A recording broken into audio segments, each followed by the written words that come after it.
Emprego e desemprego, cesta básica, tarifas públicas, salário mínimo. Agora, na Brasil Atual, a análise do DIEESE. E nós vamos fazer contato agora com o diretor adjunto do DIEESE, José Silvestre. Bom dia, Silvestre. Bom dia, Glauco. Silvestre, segundo a consultoria iDados, atualmente 12.300.000 jovens não estudam e nem trabalham.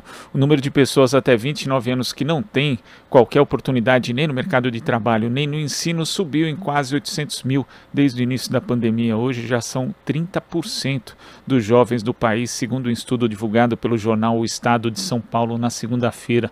Como é que você vê esses dados, Silvestre? Olha, Glauco, é lamentável, né?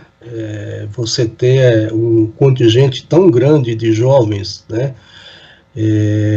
Passando por essa situação, ou seja, não tendo trabalho, né, nem estudo. A gente poderia até, ao invés de chamar de nem poderia chamar de sem, ou seja, sem estudo e sem trabalho, né?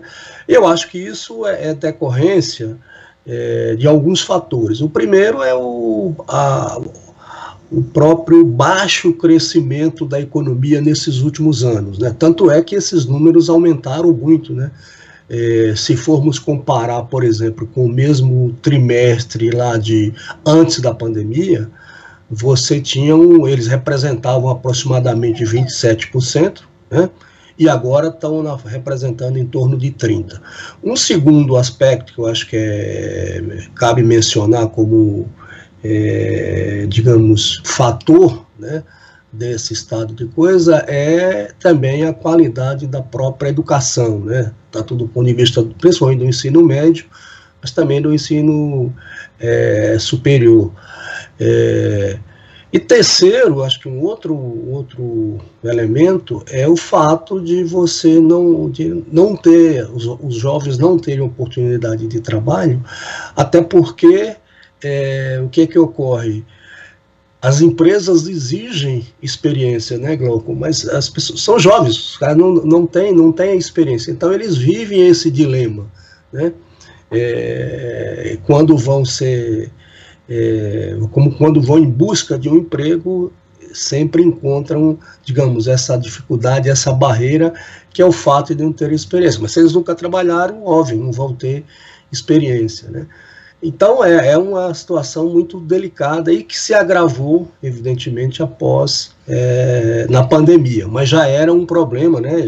Aliás, isso já é um problema, né, do nosso próprio mercado de trabalho, quer dizer, uma situação que os jovens enfrentam há muito tempo. Eu diria que também uma questão, digamos, estrutural do mercado de trabalho, né? Se você olhar, por exemplo, do ponto de vista dos indicadores de desocupação, né, ou de taxa de desemprego, as taxas de desemprego mais elevadas são exatamente nessa faixa etária, aí até os 29 anos.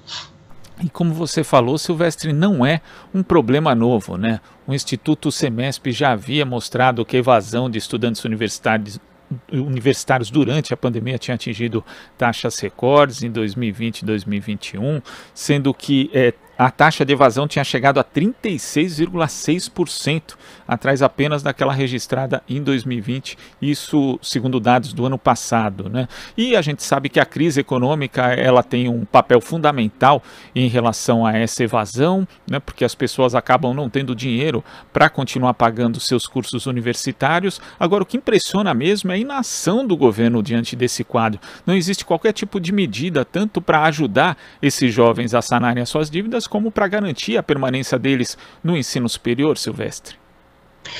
Isso também é outra questão fundamental aí, né?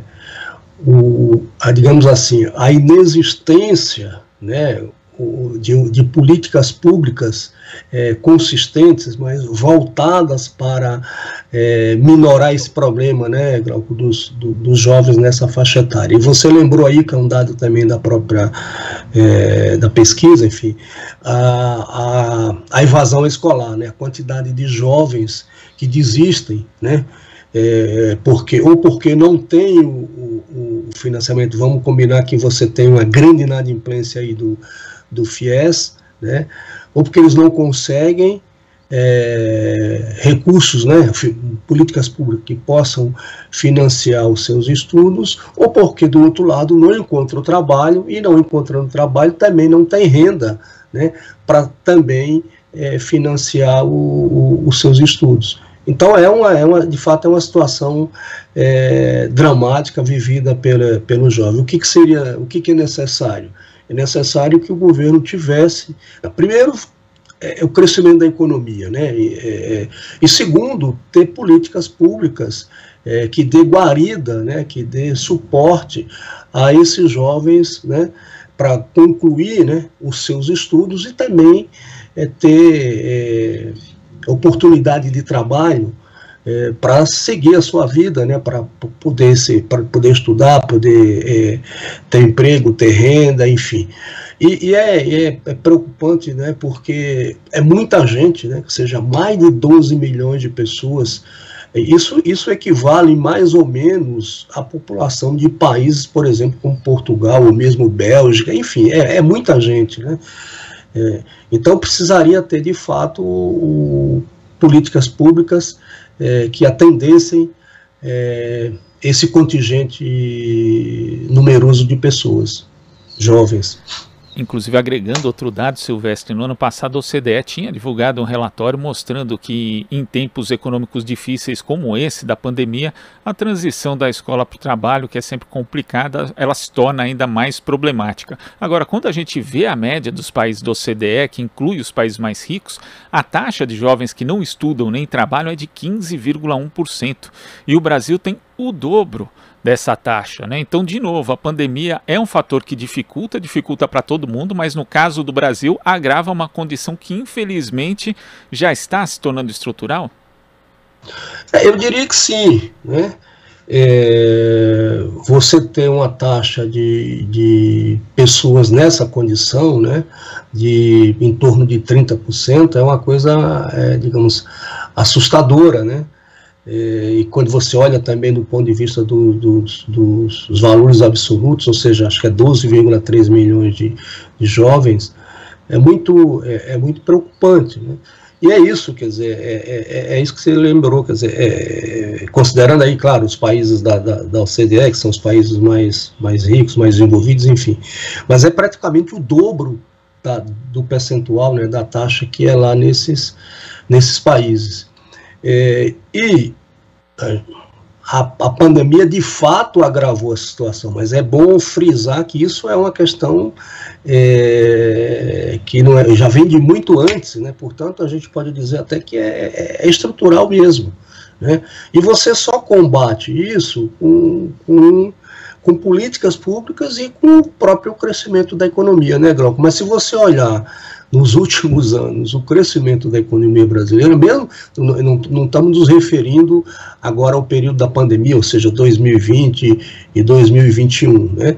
Mesmo antes, você tinha um crescimento da economia um crescimento pífio, né? Algo como você pegar aí de 2017 para cá, só para pegar esses últimos 5 anos, o crescimento da economia vai estar em torno de 1%, né? Se pegar só os 3 anos, 17 a 19, ou seja, pós-recessão, né?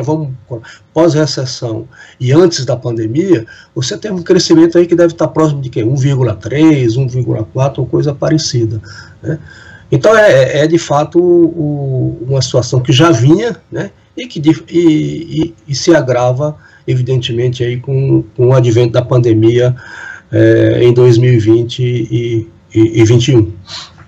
E o pior é que a gente vê esses dados, né, Silvestre, os efeitos são múltiplos, né? Tem muita coisa escondida, inclusive, nos números, né? Por exemplo, o fato de as mulheres também, nesse aspecto, serem as mais afetadas, o fato disso no futuro causar um problema na Previdência Social, porque as pessoas não vão contribuir hoje, o que acaba comprometendo o caixa previdenciário no futuro. Quem sabe, aí, de repente, vendo um suposto déficit nominal, alguém vai ter a ideia de fazer uma outra reforma da Previdência, e também afeta o próprio mercado de de trabalho, já que a troca entre os mais jovens e os mais experientes acabam sumindo, né, Silvestre? Porque os mais experientes ali conhecem mais a rotina do trabalho, às vezes a carreira em si, os mais jovens são mais adaptados, por exemplo, às novas tecnologias. Essa troca de conhecimentos entre gerações acaba desaparecendo. Então você compromete o próprio ambiente de trabalho das empresas de uma forma geral?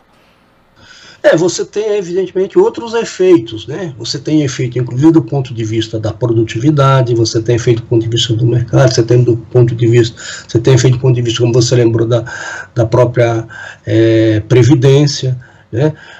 Então, uma situação que, de fato, causa muitos problemas, né?